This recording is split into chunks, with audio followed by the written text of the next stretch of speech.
اچھا غزوہ تبوک آپ کو سب کو پتہ ہے، جیش الاسرہ جسے کہتے ہیں، تنگی کا زمانہ تھا، مال بہت کم تھا. میرے مصطفیٰ نے فرمایا اپنا اپنا مال پیش کرو. حضرت عثمان غنی اٹھے، عرض کی یا رسول اللہ 100 اونٹ میری طرف سے بما ساد و سامان. ایک اونٹ ہوا نا، ایک اونٹ. حضرت عثمان غنی کے بارے میں آتا ہے آپ ہر جمعے والے دن ایک اونٹ اللہ کی راہ میں ذبح فرماتے تھے ہر جمعے کو، اور اس اونٹ کا گوشت آپ لوگوں میں تقسیم فرمایا کرتے تھے. اور جب حج کے لیے آتے تھے مینا کے میدان میں، پورے مینا میں جتنے حاجی ہوتے تھے، حضرت عثمان غنی اکیلے سارے حاجیوں کو حضرت عثمان غنی اپنی طرف سے کھانا کھلایا کرتے تھے. آپ اندازہ لگائیں کتنا اللہ نے آپ کو مال. اچھا تو ایک دن آپ کے پاس مال بہت تھا، آپ نے اللہ کے نبی کی برگاہ کے نزدیک کی یا رسول اللہ دعا فرمائیں، مال سے تنگ ہوں میں، یہ مال میرے پاس کم ہو جائے. حضور نے فرمایا نہیں عثمان، تو اللہ کی راہ میں مال خرچ کرتا ہے، کم اس سے نہیں ہوتا، جب تو خرچ کرتا ہے اللہ تیرے مال کے اندر اور اضافہ فرما دیتا ہے. اچھا بڑی قابل غور بات ہے میرے نبی غلام، سرکار نے فرمایا، اعلان فرمایا حضرت عثمان غنی کا، حضور 100 اونٹ میری طرف سے بما ساد و سامان. سرکار نے پھر رغبت لائی، حضرت عثمان غنی پھر کھڑے ہوئے، کہا یا رسول اللہ 200 اونٹ. کتنے ہو گئے؟ 300. پھر سرکار نے کہا یا رسول اللہ پھر 300 اونٹ میری طرف سے.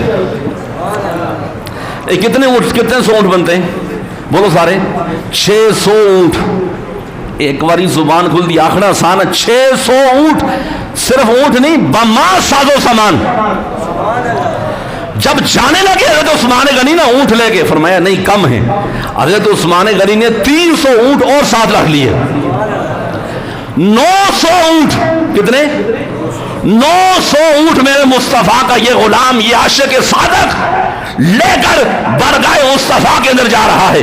جب حضور کی چوکھٹ میں نا یہ 900 اونٹ کا قافلہ گیا، یہ ساد و سامان برگاہ مصطفیٰ میں پہنچا، میرے مصطفیٰ نے دعا کے لیے ہاتھ اٹھائے، اور ہاتھ اٹھا کر حضور نے دعا مانگی، کہا یا اللہ آج تیرا نبی عثمان سے راضی ہو گیا، اللہ تو بھی عثمان سے راضی ہو جا. سبحان اللہ.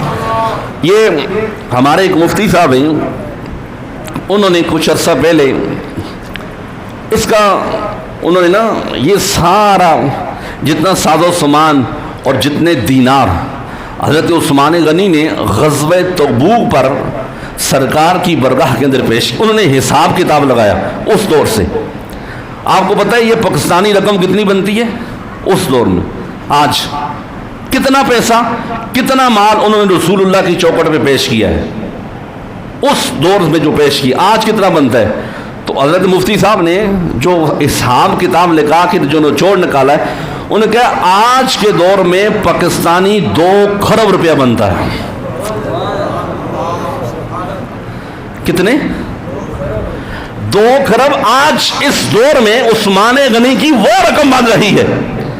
اور میرے نبی کے غلاموں، یہ وہ میرے مصطفیٰ کا عاشق صادق جب مکہ میں آیا، بیر روما کنواں کون نہیں جانتا، پانی پینے کے لیے نہیں تھا. میرے مصطفیٰ نے فرمایا کون ہے جو آج مجھ سے اس کنویں کے بدلے میں جنت خرید لے؟ جنت کیا کرے؟ اس کا مطلب یہ ہے نا، یہ جنت ہے بھائی، یہ کوئی پیر ودائی اڈا نہیں ہے جو آیا منہ اٹھا کے چلا جائے گا. جنت بیچ کون رہا ہے؟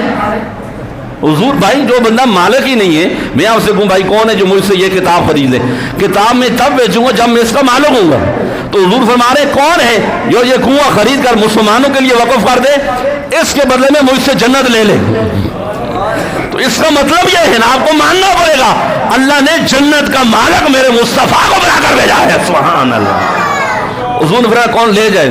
حضرت عثمان غنی نے بحر روما کنواں خریدا، مسلمانوں کے لیے وقف کر دیا. مسجد نبوی کے لیے جگہ کام پڑی، حضور نے فرمایا کون ہے جو یہ مسجد کے لیے جگہ، باقی جگہ خرید کر مسجد کے لیے وقف کرے، مجھ سے جنت لے لے.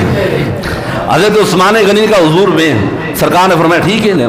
اب ایک وقت آیا میرے نبی کے غلاموں، وہ حضرت عثمان غنی رضی اللہ تعالیٰ عنہ جن کو اللہ کے نبی نے پہلے جنت کی بشارت عطا فرمائی تھی. ایک دن حضور احد پہاڑ کے اوپر کھڑے ہیں، میرے آقا کے ساتھ حضرت صدیق اکبر بھی ہیں، حضرت عثمان بھی ہیں اور حضرت عمر بھی ہیں۔ اب جب سرکار اوت پہاڑ کے اوپر آئے نا تو اوت پہاڑ نے اسے ہلنا شروع کر دیا۔ میں تو یہ کہتا ہوں نہ وہ ہلا ہے نہ وہ کام پائے۔ ایک مولوی صاحب کہہ رہے تھے چلے کام نہیں لا گیا، میں نے کہا میں نہیں مانتا کام۔ اس نے کہا پھر اس نے کہا زلزلہ آ گیا، میں نے کہا یہ بھی نہیں مانتا۔ اس نے کہا چلو ہلنا شروع ہو گیا، میں نے کہا ہم یہ بھی نہیں مانتے۔ پھر میں نے کہا یہ کیسے ہو سکتا ہے میرے مصطفیٰ کے قدم لگیں اور اوت کانپنا شروع ہو جائے یا اوت کے اوپر زلزلہ آ جائے؟ اس نے کہا پھر آپ کیا مانتے ہیں؟ میں نے کہا میرے مصطفیٰ کے جب قدم لگے تو اوت پہاڑ حضور کے قدم لگنے کی وجہ سے خوشی سے جھوم رہا تھا۔ سرکار کے قدم لگنے کی وجہ سے وہ پتھر جھوم رہا تھا، جس کے بارے میں میرے مصطفیٰ نے فرمایا احد جبل یحبنا ونحبہ، فرمایا احد ایک پتھر ہے، یہ ہم سے محبت کرتا ہے، ہم اس سے محبت کرتے ہیں۔ اب دیکھو میرے جب پتھر ہلنے لگا نا تو میرے مصطفیٰ نے اپنا پاؤں مبارک مارا، فرمایا اسوت یا احد، اوے احد ٹھہر جا، رک جا، فَإِنَّمَا عَلَيْكَ نَبِيٌّ وَصِدِّيقٌ وَشَهِيدان، اس لیے کہ تیرے اوپر ایک نبی کھڑا ہے، ایک صدیق کھڑا ہے اور 2 شہید کھڑے ہیں۔ حضرت عثمان غنی تو پہلے، ابھی تو شہید ہوئے نہیں ہیں، اللہ کے نبی نے انہیں پہلے شہادت کی خبر دی ہے۔ دوسرے مقام پہ حضور نے فرمایا عثمان ایک وقت آئے گا اللہ تجھے خلافت کی قمیض پہنائے گا، کچھ لوگ اس قمیض کو اتارنا چاہیں گے لیکن تو نے صبر کرنا ہے۔ ایک وہ وقت ہے میرے نبی غلاموں جب باغیوں نے حضرت عثمان غنی کے گھر کا محاصرہ کیا، 40 دن تک حضرت عثمان غنی کے اوپر پانی بند رہا۔ کتنے؟ مسجد نبوی میں حضرت عثمان غنی نماز نہیں پڑھ سکتے۔ ایک وقت ہے حضرت عثمان غنی نے کھڑکی سے چہرہ باہر کیا اور پوچھا مدینے والوں سے بتاؤ جب یہ ہم مدینے میں آئے ہجرت کر کے، یہ بیر روما کنواں جو ہے اس کو خرید کر مسلمانوں کے لیے کیسے وقف کیا تھا؟ سب نے کہا آپ نے۔ فرمایا آج اس کنویں کا پانی مجھ پر بند ہے۔ مسجد نبوی کے لیے جگہ کم پڑ گئی تھی، بتاؤ وہ جگہ خرید کر کس نے مسجد نبوی کے لیے وقف کی تھی؟ سب نے کہا آپ نے کی تھی۔ فرمایا آج مسجد نبوی کے دروازے میرے لیے بند ہیں۔ 40 دن تک آپ دریا کا پانی پیتے رہے۔ گھر میں مسور ہے مولا علی نے آ کے کہا عثمان اجازت دیں، یہ تو چند باغی ہیں، ہم ان کو ابھی قتل کر دیں گے۔ ایک جملہ تھا میرے نبی کے غلام، اللہ اکبر، آپ نے فرمایا نہیں علی ایسا نہیں کرنا، میں بے شک شہید ہو جاؤں، میں نہیں چاہتا میری وجہ سے رسول اللہ کا شیر خون آلودہ ہو، میں سرکار کے شیر کا تقدس پامال نہیں کرنا چاہتا، بے شک میری جان چلی جائے۔ 40 دن تک سامنے دروازے پہ امام حسن امام حسین تلواریں لے کے کھڑے ہیں، تحفظ کر رہے ہیں حضرت عثمان غنی کا۔ اب میرے نبی کے غلاموں ان بلوائیوں نے پیچھے سے پلٹ کر گھر کے پیچھے سے دیوار پھلانگ کر آپ اوپر گئے۔ حضرت عثمان غنی اس وقت قرآن مجید کی تلاوت فرما رہے تھے، آپ کی بیوی ساتھ تھی نائلہ۔ جب انہوں نے تلوار ماری نا تو انہوں نے ہاتھ آگے کیا، آپ کی ہاتھ کی انگلیاں ساری کٹ گئی۔ آگے بڑھے حضرت عثمان غنی نے جب ہاتھ آگے کیا تو انہوں نے تلوار ماری، حضرت عثمان غنی کا ہاتھ کٹ گیا، آپ کو داڑھی سے پکڑ کے گھسیٹا گیا، معاذ اللہ قتل کیا، خون کے فوارے جا رہے ہیں۔ اور اس وقت حضرت عثمان غنی قرآن کی تلاوت کر رہے تھے، وہ جو خون کے فوارے تھے وہ قرآن کی اس آیت کو بڑھا کے لگے فَسَيَكْفِيكَهُمُ اللَّهُ وَهُوَ السَّمِيعُ الْعَلِيمُ، قرآن کی آیت کے اوپر لگے تو پھر آپ کو ماننا پڑے گا۔ ہم تو مانتے ہیں، کربلا کو بھی مانتے ہیں، وہاں جو ظلم ہوا ہم وہاں بھی مانتے ہیں، آپ عثمان غنی کے اوپر جو ظلم ہوا آپ اسے بھی مانیں، آپ کو ماننا پڑے گا۔ کسی کی شہادت کی گواہی کوئی درخت دے گا، کوئی میدان دے گا اور کوئی اور بندہ دے گا، عثمان غنی وہ ہے میرے نبی کے غلاموں جن کی شہادت کی گواہی کوئی میدان نہیں دے گا بلکہ اللہ کا قرآن دے گا، سبحان اللہ۔ وہ عثمان غنی رضی اللہ تعالیٰ عنہ اتنی بے دردی کے ساتھ آپ کو شہید کیا گیا۔ ایک وقت آیا میرے نبی کے غلاموں، میرے مصطفیٰ کریم رؤوف الرحیم صلی اللہ علیہ وآلہ وسلم نے فرمایا، صحابہ نے، حضور نے فرمایا افی الجنت برق، اللہ اکبر، فرمایا کیا جنت میں بھی لائٹ ہوگی، جنت میں بھی روشنی ہوگی؟ صحابہ نے پوچھا، میرے مصطفیٰ نے فرمایا ہاں، یا رسول اللہ کیسے؟ فرمایا صحابہ سنو، جب میرا عثمان جنت میں داخل ہوگا نا تو اس کے چہرے کی روشنی کی وجہ سے جنت چمک اٹھے گی، سارے صحابہ کا حساب ہوگا۔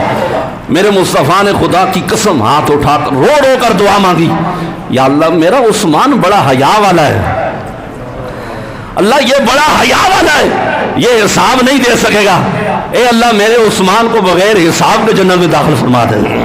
حضور نے فرمایا مجھے واپس جواب بھی آیا، ہاں اللہ میرے عثمان کو بغیر حساب کے جنت میں داخل فرمائے گا۔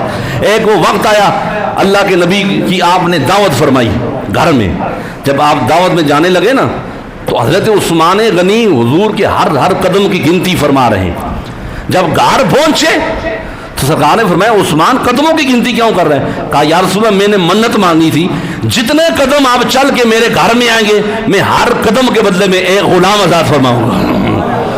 لِكُلِّ نَبِيٍّ رَفِيقٌ، میرے مصطفیٰ نے فرمایا او لوگو، ہر نبی کا جنت میں کوئی نہ کوئی دوست ہوگا، کوئی ساتھی ہوگا، کوئی رفیق ہوگا۔ اللہ اکبر۔ میرے مصطفیٰ نے فرمایا وَرَفِيقِي یعنی فی الجنہ عثمان، ہر نبی کا جنت میں کوئی نہ کوئی دوست ہوگا۔ فرمایا جنت میں مجھ مصطفیٰ کا دوست میرا عثمان ہوگا۔ سبحان اللہ، یہ حضور فرما رہے ہیں کون ہوگا؟ فرمایا جنت میں میرا دوست میرا عثمان ہوگا، وہ عثمان غنی، اتنے حیا والے، اتنے وفا والے۔ اللہ آپ کے مزار پر انوار پر کروڑا رحمتوں کو نزول فرمائے۔ ان نصیحوں کا ذکر بہت کم ہوتا ہے حضرت عثمان غنی کا۔ گر شرم و حیا پہ کوئی دیوان لکھے گا، مجھ کو ہے یقین وہ سیرت عثمان لکھے گا۔ اتنے حیا والے، اللہ آپ کے درجات بلند فرمائے، آپ کے صدقے اللہ ہم سب کی مغفرت فرمائے۔ وآخر دعوانا الحمدللہ رب العالمین۔